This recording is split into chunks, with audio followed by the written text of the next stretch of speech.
mengapa kematian beliau menggemparkan Kairo dengan pemakamannya yang dihadiri lebih dari 500.000 orang. Mari kita simak kisah dari Asosiasi Universitas Islam Mesir ini. Al-Kisah dari kampung kecil bernama Tafahna al-Ashraf, distrik Middle Ghamir, provinsi Dakohliah, Mesir. Ada 9 orang sarjana miskin lulusan fakultas pertanian. Lalu mereka pun sepakat membuat sebuah peternakan unggas, sembari mencari mitra ke-10. Namun mereka terbentur modal. Maka dengan sekuat tenaga mereka kumpulkan dari hasil menjual tanah, perhiasan istri, hingga meminjam. Meski tidak banyak terkumpul, namun mencukupi untuk memulai usahanya. Pertanyaan tersisa, siapa mitra yang ke-10? Insinyur Solah, satu dari mereka, pun berkata, "Aku sudah menemukan mitra yang ke-10. Siapa?" kata teman-temannya. "Allah," lanjutnya.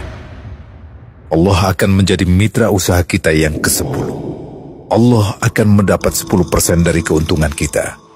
Dengan perjanjian, Allah yang akan memberikan perlindungan dan pemeliharaan, keamanan dari segala wabah penyakit." Akhirnya mereka pun sepakat. Kontrak kerjasama pun ditulis secara rinci dan dicatatkan ke notaris, lengkap dengan peran mitra ke-10 tersebut. Tak disangka, setelah 1 musim bisnis mereka langsung meroket, jauh dari yang dibayangkan sebelumnya. Lalu mereka pun kembali bersepakat menambah jatah keuntungan mitra ke-10 menjadi 20% di musim kedua. Dan begitu seterusnya hingga mencapai 50%. Lalu bagaimana keuntungan mitra ke-10 itu dialokasikan? Dimulai dengan membangun sekolah dasar Islam putra, lalu lanjut putri, kemudian sekolah menengah putra, kemudian putri. Tambah lagi madrasah aliyah putra, lalu putri. Tapi karena keuntungan terus membanjir, akhirnya dibentuklah Baitul Mal. Dan mereka pun mengajukan ke pemerintah untuk membangun universitas di kampung. Awalnya ditolak dengan alasan tiadanya akses bagi para mahasiswa. Tak berapa lama mereka pun mengajukan pembangunan universitas lengkap dengan stasiun kereta beserta jalurnya dengan biaya mandiri. Akhirnya permintaan ini disetujui. Dan pertama dalam sejarah Mesir, berdirilah sebuah universitas di perkampungan kecil. Semakin berkembang, dibangun pula fakultas kedua, ketiga, keempat hingga asrama putri dengan kapasitas 600 kamar. Lalu asrama putra dengan 1.000 kamar.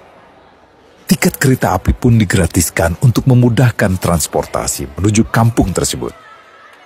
Tak cukup hanya itu, dibangun Baitul Mal berikutnya hingga hilang kemiskinan di daerah tersebut. Dan program ini diduplikasi ke kampung-kampung lain hingga bisa dikatakan tak ada kampung yang disinggahi Insinyur Solah kecuali akan dibangun Baitul Mal untuk warga. Bantuan pun diberikan untuk fakir miskin dan para janda. Pemuda pengangguran pun dilatih untuk mengelola perkebunan sayur hingga mandiri, bahkan sampai bisa mengekspor ke negara tetangga. Pada saat panen raya, seluruh penduduk dikirimi paket sayur. Di hari pertama Ramadan diadakan buka puasa bersama untuk seluruh penduduk desa. Mereka memasak dan hadir ke lapangan yang dipenuhi beraneka makanan. Disiapkan juga perabotan untuk gadis-gadis yatim yang ingin menikah. Dan ini semua merupakan sedikit dari banyaknya kebaikan yang dilakukan oleh Insinyur Solah. Hingga pada akhirnya disepakatilah keuntungan perusahaan 100% untuk Allah. Insinyur Solah yang awalnya adalah salah satu mitra usaha berubah menjadi karyawan Allah. Dia hanya menerima gaji, namun dia memberikan Tuhannya syarat agar membuatnya hanya butuh kepadanya dan hanya meminta kepadanya. Inilah sosok Insinyur Solah Atiyah, aktor utama kisah menakjubkan ini. Keikhlasannya membuat ia sama sekali menolak terkenal di media massa. Dan kini, meski orang yang melibatkan Allah ke dalam bisnisnya ini telah wafat, terbayang seluruh amal jariahnya yang selalu mengalir untuknya. Masya Allah.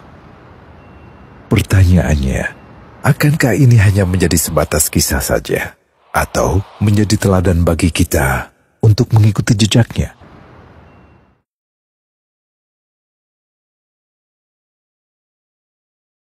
Global Wakaf